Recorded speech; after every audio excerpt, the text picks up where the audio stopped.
Have you ever really thought about what happens to that sandwich you had for lunch? I mean, it doesn't just vanish, right? Nope. It actually goes on this unbelievable journey through a complex and kind of wild internal world. Today, we're going to follow that journey right from the first bite all the way to the end, and we're going to uncover the secrets of your amazing digestive system. So where does that bite of food actually go? Well, it's about to travel down a winding 9-meter-long tube. Yeah, 9 meters. It's packed with twists, turns, and some seriously powerful chemical reactions. So let's start where it all begins, with the fuel itself. You can think of your body like a super high-performance engine. It needs the right kind of fuel to run perfectly, and that fuel is the food we eat. It's made of these key building blocks. You've got carbs for that quick burst of energy, proteins for building and repairing pretty much everything, and lipids or fats for long-term energy. But trust me, that's just scratching the surface. So let's zoom in a little on these building blocks. They're kind of the unsung heroes of our daily lives. Because really, understanding them is the absolute key to unlocking how this whole digestive journey works. Now, you always hear people talking about a balanced diet, right? But it's not about just eating one type of superfood, it's all about getting the right mix. I like to think of it like a championship sports team. You can't win with a team of only quarterbacks, can you? You need all sorts of different players with different skills. Your body is exactly the same. It needs this whole crew of nutrients all working together to be at its best. And here's where things get really fascinating. We're talking about vitamins and minerals, which, get this, we only need in tiny, tiny amounts, sometimes less than a single grain of salt per day. But don't let their size fool you. The absence of just one of these micronutrients can have absolutely devastating consequences. Let's hop in a time machine for a second so I can show you what I mean. Let's talk about scurvy, the famous sailor's curse. For hundreds of years, sailors on these long voyages would get so sick, they'd feel exhausted, their gums would bleed, their teeth would literally fall out. And why? It was because they had no fresh fruits or vegetables, which means they had zero vitamin C.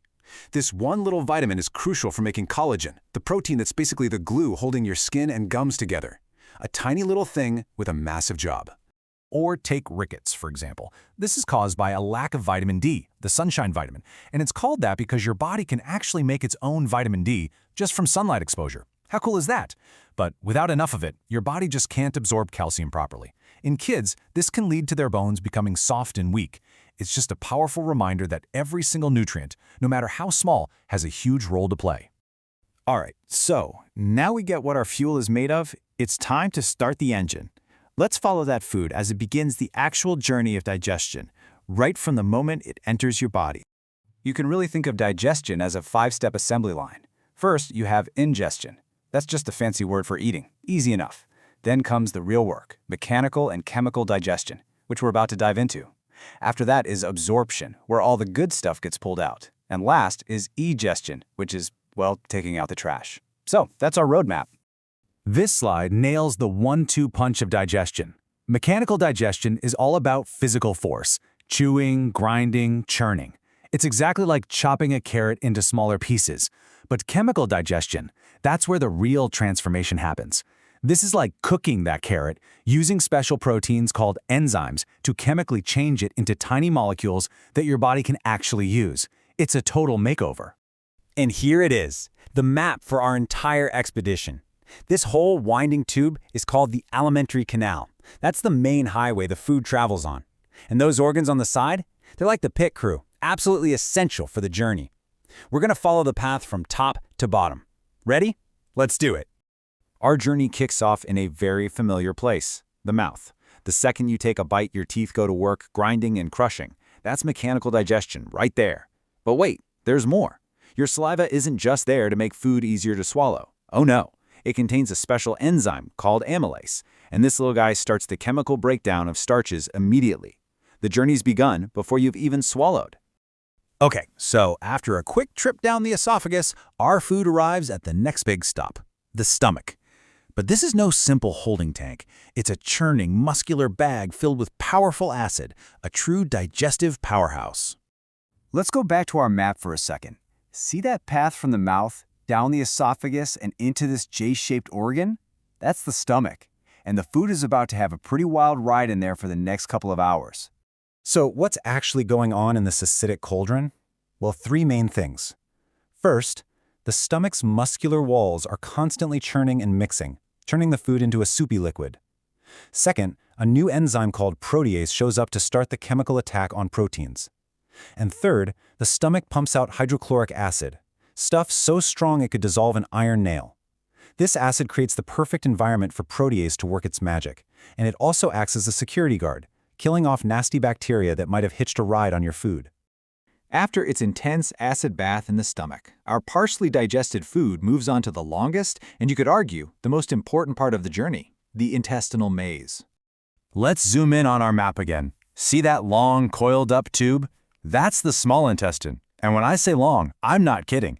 If you stretched it out, it would be over 6 meters. This is where the real magic of digestion and absorption happens. But it needs a little help from some very important friends, the liver, gallbladder, and pancreas. These helper organs are absolutely essential. The liver produces this green substance called bile, which gets stored in the gallbladder. The pancreas, at the same time, is making this powerful cocktail of different digestive enzymes. As soon as the food enters the small intestine, that's the signal for the gallbladder and pancreas to release these juices and join the party. Okay, this is one of my favorite analogies in all of biology. You know how fat and water don't mix, right? It's like trying to wash a greasy pan with just water. It just doesn't work. Well, that's where bile comes in. It literally acts like dish soap, breaking up big globs of fat into millions of tiny droplets. This whole process is called emulsification, and it's a total game changer because it creates a huge surface area for the fat-digesting enzymes to get in there and do their job. It's a brilliant solution to a greasy problem. So, to sum up the intestines, the small intestine is the main event. It's where the final chemical digestion happens and where basically all your nutrients, your carbs, fats, proteins, vitamins get absorbed into your bloodstream. Then, whatever's left over moves into the large intestine. Its main job is to absorb most of the remaining water and form the undigested waste into solid feces. And that brings our food's journey to an end. But for those nutrients that were absorbed, their journey is just beginning. They're now traveling through your blood to every single cell in your body, providing energy, building blocks, and everything you need to function. When you really look at the incredible complexity of this whole process, from the mouth to the intestines, from enzymes to acids, it all comes back to this one simple, really powerful idea. This entire system is designed to extract what it needs from whatever you decide to give it. So, the next time you sit down to eat, just take a moment and appreciate the incredible journey that's about to begin inside you. It's a journey that happens every single day without you even thinking about it. The only part you actually control is what you put on your plate. So the question is, are you giving your body the fuel it needs to succeed?